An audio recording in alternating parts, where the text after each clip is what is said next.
ఏ శుభకార్యానికైనా శుభారంభం.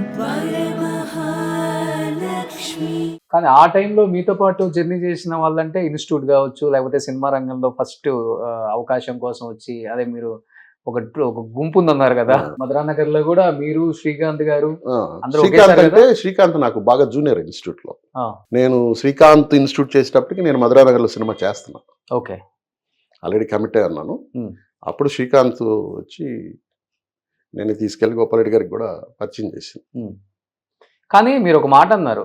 అమ్మ నేదురుమల్లి వాళ్ళ కూతురు అంటే ఆడపడుచు, మేనమామ, chief minister of Andhra Pradesh. Combined స్టేట్‌కి సొంత మేనమామ. ఒక ముఖ్యమంత్రి మేనల్లుడు సినిమాల్లోకి వస్తున్నాము అంటే ఆయన ఒక మాట చెప్తే చాలు. ఒక ఎన్టీఆర్ గారికో, ఒక ఏఎన్నార్ గారికో, ఒక కృష్ణ గారికో, మా చెల్లెల కొడుకు సొంత మా వోడికి రెడ్ కార్పెట్ ఏసి మంచి అవకాశాలు ఇప్పించే బాధ్యత మీదని చెప్పే అంత చనువు ఉంది. కానీ మీరది అడ్వాంటేజ్‌గా తీసుకోవచ్చు గూడా. కానీ ఎందుకు మీరు వద్దనుకున్నారు? ఆ కష్టాలు, ఆ ఫోటోలిచ్చి తిట్టించుకోవటం. ఆయనకి ఇష్టం నేనంటే. అంటే నేను యాక్టర్ అయ్యాక చాలా హ్యాపీగా ఫీల్ అయ్యాడు. హ్మ్. ఆయన ఒకరోజు క్యాబినెట్ అందరిని నిలబెట్టి వాడెవరో తెలుసా అని అన్నాడు. ఓకే. మొత్తం క్యాబినెట్ అంతా ఉన్నారు. ఆయన సీఎంగా ఉన్నాడు. సినిమా యాక్టర్ అండి చిన్న నో నా మేనల్లుడు అని ఓకే. అంత గర్వంగా చెప్పుకునేవాడు. ఓకే.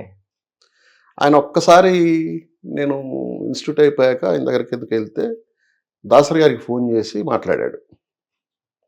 మాదిరా నా మేనల్లుడు కొంచెం చూడు నారాయణరావు హ్మ్. అనని. బట్ ఇక్కడ ఫస్ట్ తెలుసుకోవాల్సిన విషయం ఏంటంటే రికమెండేషన్స్ మీద ఏదీ జరగదు. ఓకే. ఇండస్ట్రీలో రికమెండేషన్స్ మీద జరిగేది 1%, 0.1%. హ్మ్. ఇక్కడ ఫస్ట్ కావాల్సింది లక్. ఓకే. First luck. రెండోది టాలెంట్. మూడోది డిసిప్లిన్. హ్మ్. ఈ 3 మనకుంటే ఈ లక్ అనేది ఏంటంటే success.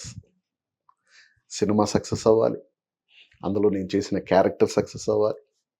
These all are depends on luck. Hmm. రెండోది టాలెంట్. ఓకే.